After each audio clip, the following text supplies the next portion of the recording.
As per the Karnataka High Court interim order, the school is allowing students to wear hijab, but they have to change it outside the school compound and only enter the premise after that. Wherever the uniform is there, there will be no hijab or orange shawls or any orange flags, etc.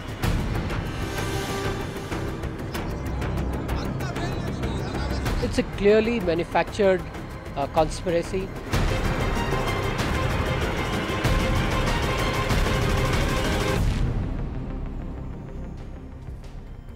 Hello everyone, you're watching News Epicenter with me, Maria Shakil.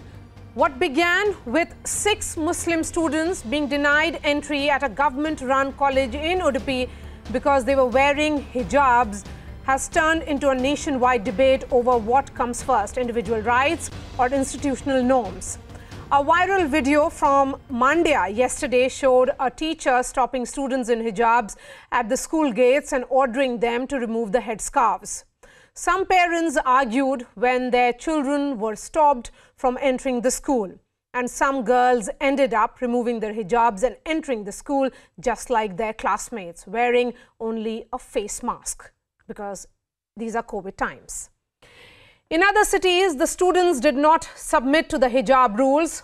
More than 35 girls who were denied entry into the classrooms for wearing hijab sat on protest at the school campus in Kodagu. In Shivamoga, a few girls refused to remove their headscarves in order to give their exams. More than 80 girls of a school in Kalburgi skipped classes after not being allowed to enter with hijabs. In the Karnataka High Court, petitioners argued that the Education Act cannot curb religious beliefs, that the hijab is not about uniforms or exemptions, but it's an additional cloth over the uniform. So students should be permitted to wear the headscarf in addition to their uniform. Tomorrow, pre-university and degree colleges, which have been shut for a week now, will finally reopen across Karnataka. But the bottom line is that hijabs won't be allowed. So the question that I'm asking on the show is, should religious dress codes come at the cost of one's education? Joining me on the show, Amrutesh NP is an advocate, Flavia Agnes, lawyer, Rahul Ishwar is an author and activist. We also have Zakia Soman, women's rights activist and co-founder of Bharatiya Muslim Mahila Andolan. Flavia Agnes, while we look at various aspects, be it the Islamic law or the constitutional principle, there is one aspect which is perhaps being overlooked here. A report that was published by the National Statistical Office in 2020, which talked about the academic marginalization of Muslims clearly here, where the attendance ratio among Muslims is lowest and perhaps lower than the SCs and STs. And in that category also, the Muslim girls in the age group of 3 to 35 have never enrolled. That percentage is 21.9% for any academic program. Then should this debate arise at all? Shouldn't the priority be education here? I agree with you entirely. The priority should be education, and every avenue should be provided where Muslim girls are encouraged to enter into educational institutions. This issue has been fanned by communal elements, and according to me, it is spread all over Karnataka and across the country. And this is a very sad state of affairs. We are comparing the right to education under the Constitution to a standard of uniformity, which have never prevailed before. And here you have Article 25 to 28, which provides the possibility for minorities to adhere to their culture and traditions. So you cannot impose this. And that is very sad that it is happening today. No, but again, Flavia Agnes, we are looking at tradition here. Tradition here, it isn't really in the category of essential religious practice among the Muslims. There are only 5 tenets of Islam which are essential. And that brings me to my next question to Amrutesh NP. Amrutesh NP, we are looking at the heated argument that is playing out in the Karnataka High Court. Of course, various aspects and particularly the question of constitutionality being discussed here. if hijab is not an essential religious practice, and there are several institutions including Kendriya Vidyalayas which allow hijab, which is not about covering the face or wearing the burqa, the black burqa which covers from head to toe, then should it be about uniform plus hijab if it is only about tradition?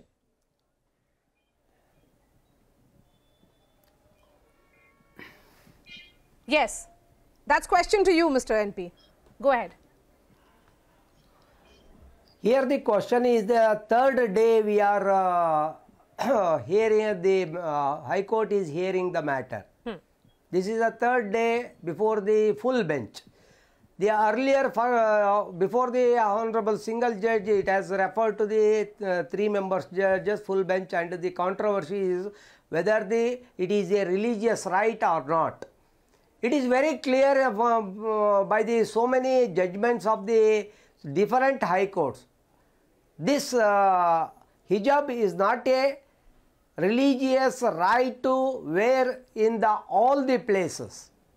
Especially with regard to the school children's uniform is to equalize each and every person. Yes. Whether he is a rich my question or is a if poor, it is uniform plus. Because what is being debated in the High Court here is that the girls will wear uniform, but can they also wear the head scarf, not the niqab which covers the face, or the burqa, that black cloth that covers from head to toe. So can it be uniform while you are with others and in the classroom respecting that norm and institutional code with the headgear? What I wanted to repeat the same, kindly understand, when uniform is prescribed by the school management authority, you have to wear that type of the dress code. You cannot add anything. Then tomorrow this Kesari shawl is coming into the school and Rudraksha mala is coming into the school dress, attaching. No. Identity card hanging in the shoulder, the head neck, and also the school dress, whatever they prescribed, it's only the uniform. Okay, Flavia Agnes will respond to that. Add any dress. Should it be added at all? This, According yes, to me, this is added. This is the added dress. Therefore, it is the school authorities are making it is very strict.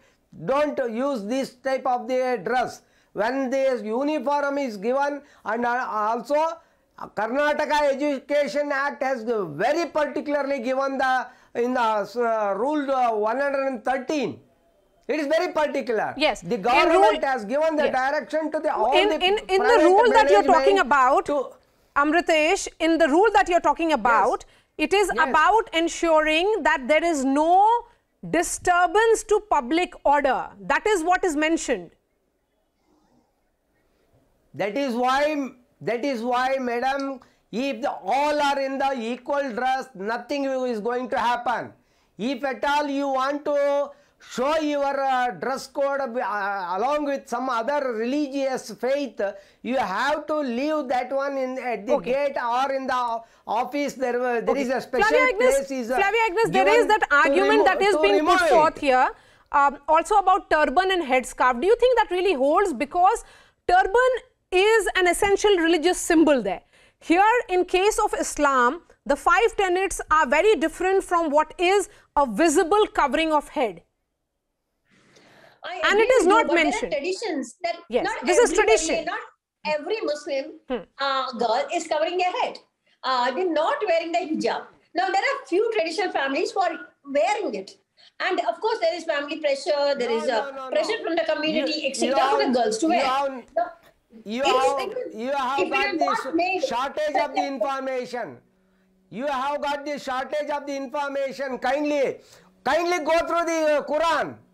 634. I am not talking about Quran. Then there don't interfere me when I'm talking. When I finish talking, you talk. Yes, I'm not talking about Quran. Yes, Flavia Agnes, go ahead. There are communities in India and elsewhere who do not wear a hijab, who don't cover their heads. Even in Pakistan, see, when a particular community is using... Will you stop interfering when I'm speaking? That is that community Will you stop is interfering doing. when I'm Not speaking, of that please? one. For that purpose Please, only we very are good. arguing in Okay. before this. Flavia Agnes now, please.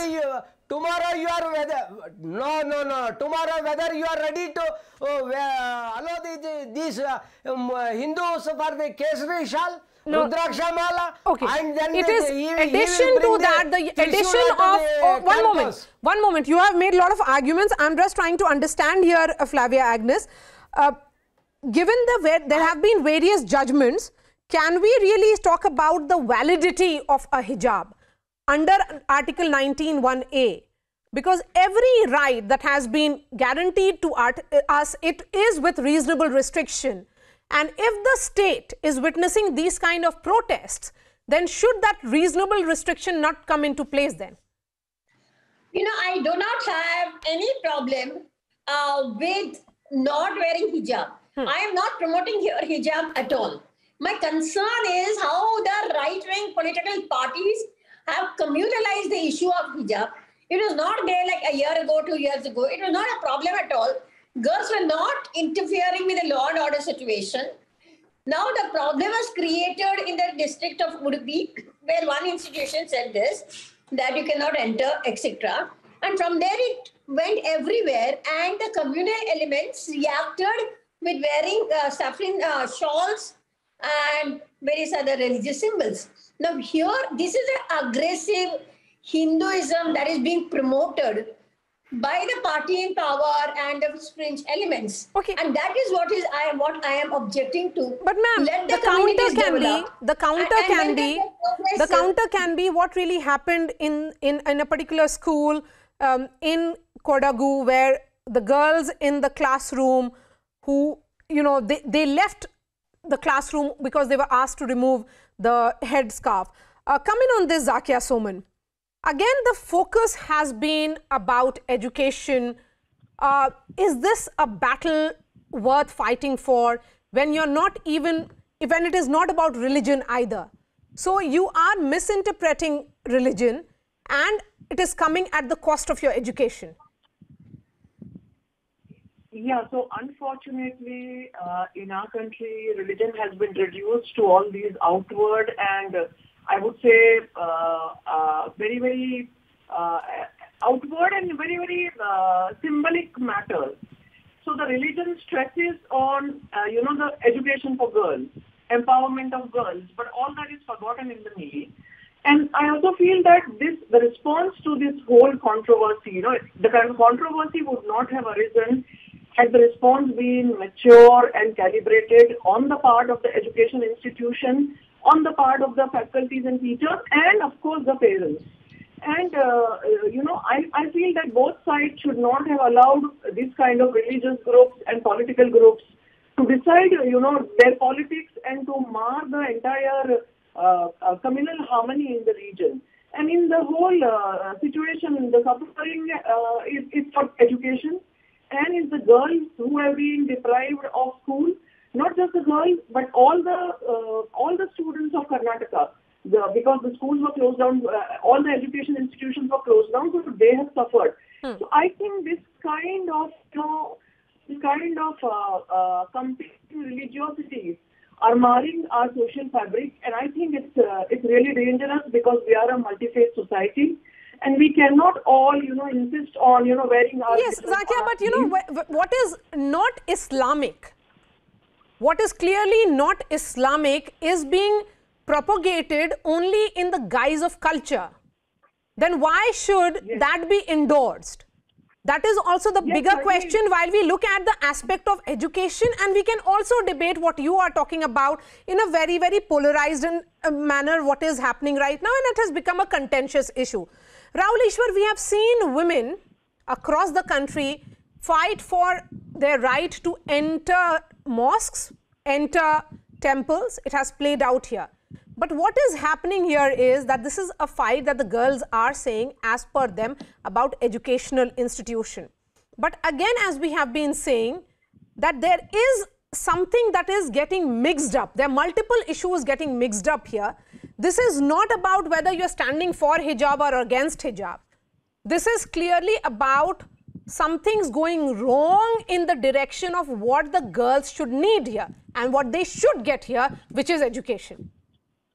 Mariaji, just 2 points. One, this is Holy Quran, and one of the most clear articulations regarding the female dress is on Surah An-Nur, Holy Quran, chapter 24 and ayat 31 to be precise. And there is only prescribed a modesty in it. Yes. So there is a serious debate regarding it. And Yes. May 1947, the greatest secular icon, father of the nation, Mahatma Gandhi, himself pointed out to discouraging the practice of parda, and he said in Holy Quran Sharif, no specific dress code has been mentioned, but only modesty. So here the core question is regarding individual right versus institutional right. Which is more important? Is it individual right or institutional right? And I would like to point out Justice Fatima Bibi, who always used to cover her head when she goes for a private function. When she comes to court, she always used to uphold the dress code of the court. That means without any head covering. So can't we find a middle ground? And one thing is very important. We should debate and discuss this without hurting Hindu-Muslim unity, without hurting pluralism, without hurting communal harmony.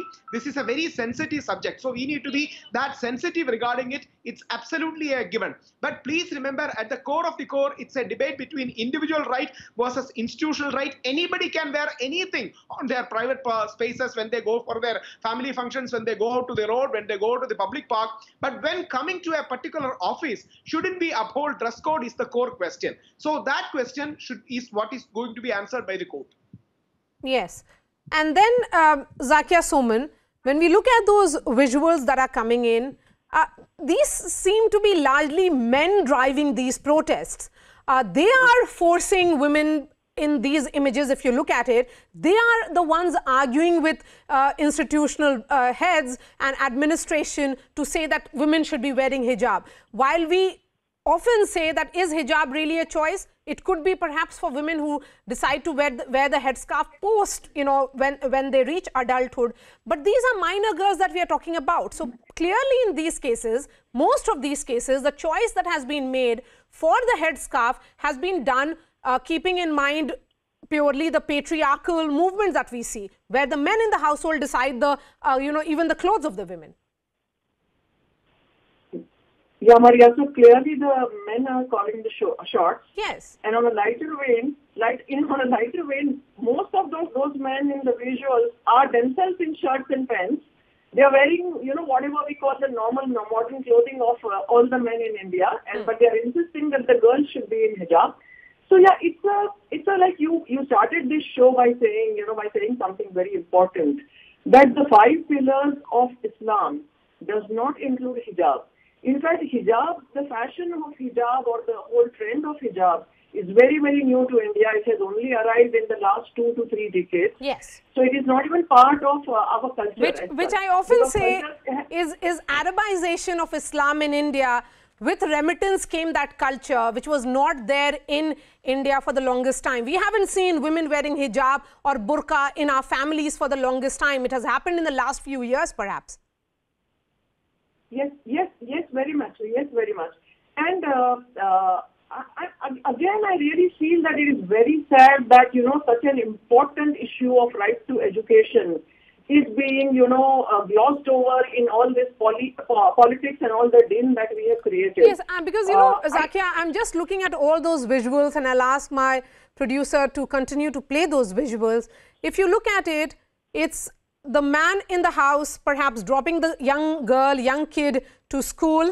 And just look at these images. All these protests are being driven by men, and young minor girls are being told to follow what the men in the homes are deciding.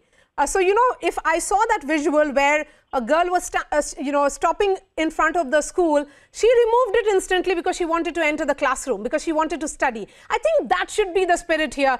If it is indeed about ensuring that everybody is uniform, if it is about mingling with the classroom, then why not remove the headscarf and enter the classroom with your spirit, with that same sense of pride that I'm going to get my education. Let me start winding up this debate, and I'm going to begin with you, Flavia Agnes. We are looking at multiple aspects of it, and one aspect which cannot be ignored here is that these are minor girls and whose choices invariably are being decided by men in the homes. The problem here is that the issue got politicized.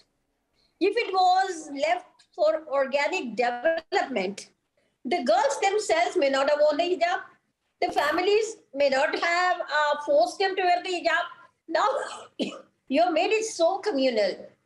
The atmosphere is so vitiated. There is no middle ground. Unless, I mean, we cannot expect a court judgment which will give its verdict one way or the other, because both ways there would be discontent, both ways there would be riots, hope not, and there will be division in the community.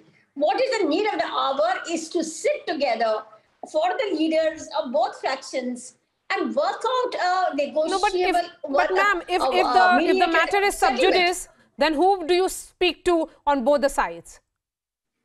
Now it is sub judice. It has come to a stage where it is sub judice. It was escalated in the last 1 month. It came to a pitch where girls were heckled. The saffron shawls came out. The girls were not allowed to enter the universities. If it had not come to this identity of the girls, if it is not under threat, I'm sure it could have been worked out. It has never been erupted in this manner. So the question is, who is behind this? Who is making it erupt in such a way? Yes. And now you come to a stage where there is no point of no return has happened. And that is very sad that it has happened all over Karnataka. It has spread everywhere. But even now, even with the High Court, if the High Court can call the factions and say, okay, let us see what is viable, what the community will accept, what the right-wing political parties will accept, we'll work out a negotiated settlement on this. I think we can still find a way out. But today, the political will is not there, either yes or no. And the High Court will give its verdict one way or the other, and one way or the other, it will cause a lot of discontent. What one is, and in that discontent, the price will be paid by the Muslim girls who will be denied the rights of education. At all costs, we must avert this situation. Yes. Find a via media. Yes. And see that some middle ground is arrived Amritesh, at. what exactly is the middle ground here? Education will not suffer. Amritesh, can there be a middle path here, a middle ground here? Yes. According to Yes, because may I ask the one question to all the panel who are in the panel. It is one thing, you are all talking from these different places and different angles. Only one thing you kindly understand, the ground reality is that peace-loving Karnataka is now burning. It is only because of the conspiracy. Because of the conspiracy, it is going on. And also, if you have wanted the religious harmony, please keep the rules and regulation as intact. And whatever the uniform code the school authorities has prescribed, you kindly follow that. Yes, one. my question But is, what is the don't middle do path this, here? Given that it has become so contentious. Middle path is there. Please kindly understand, you don't know the ground reality in Karnataka, what is going on. What the Prime Minister has said, Beti Bachao, Beti Padao. What is going on here? It is a pure conspiracy of the Campus Front of India, SDPI and all other organizations are backing. This is nothing but a tuting to the students. If okay, I can understand, win-win situation. You have, if the government allows that one, our Hindu community, they will take the Kesari shawl. Tomorrow they will come with the Rudraksha. Day after tomorrow they will come with the Trishul. Whether you are going to allow it. Yes. Whether you are going to allow it. Okay, so What we is certainly the hope question that it doesn't tomorrow reach is that stage and a verdict is pronounced soon. So far it's very clear with the Yes, schools and that is colleges what reopening. that is what- And the court has said that till the time a verdict is pronounced, there should be no religious symbol carried to school, including removing the headscarf But still wearing they are and even what removing the High the Court saffron has scarf. Let me give the final words to Zakia No, Soman. High Court has given the... Zakia Soman, Yeah. there is no middle path, as we have been saying here. It's become whether you are pro-hijab or anti-hijab. And in this entire debate, there are multiple aspects that have been lost as well. Yeah. So So I would just say, let the girls be in school, hijab or no hijab. Let us not play with the future of our children. Let's not play with the future of our society and our democracy. Girls should be in school. That's what I would like to say. Just look at that image again, Zakia Suman, the one that is playing on my television screen. That girl promptly removes her hijab. She says that she has made that choice. She said, I want to study. And then the man accompanying her, father, brother or anybody, any relative, makes her wear it, and then he has an argument with the teacher and takes that girl back home. It is the men who are deciding for the women here. And these are minor girls, and that's what is most disturbing. Perhaps they have not even read various aspects of Quran to understand that the hijab is not part of Quranic principles, even when it comes to modesty being defined in the women's clothing. Yeah, and the choice question doesn't arise because they are too young to decide for themselves in any case. So in any case, it's the men folk in the family who are dictating the choice. And they have mothers, but I'm sure the mothers may not be, as empowered. And they may be sort of bearing the brunt of all this conservatism and patriarchy all around in a very, very sort of a relatively backward region of the state. So I think it is politics happening over here, and everybody should keep the girls' education at the center, which is what the whole debate is about. It's about girls' right to education. It's about the girls' right to education, and let that uniform also kick in if the need be for girls to step out of their homes and get themselves educated, because that certainly is the prime question. Now, Amritesh NP, Flavia Agnes, Rahul Ishwar and Zakia Suman, always a pleasure to speak to you. Thank you so much for joining us and sharing your thoughts. The arguments in the Karnataka High Court is continuing. We'll continue to track that story very, very closely. That's all from me. Thanks so much for watching.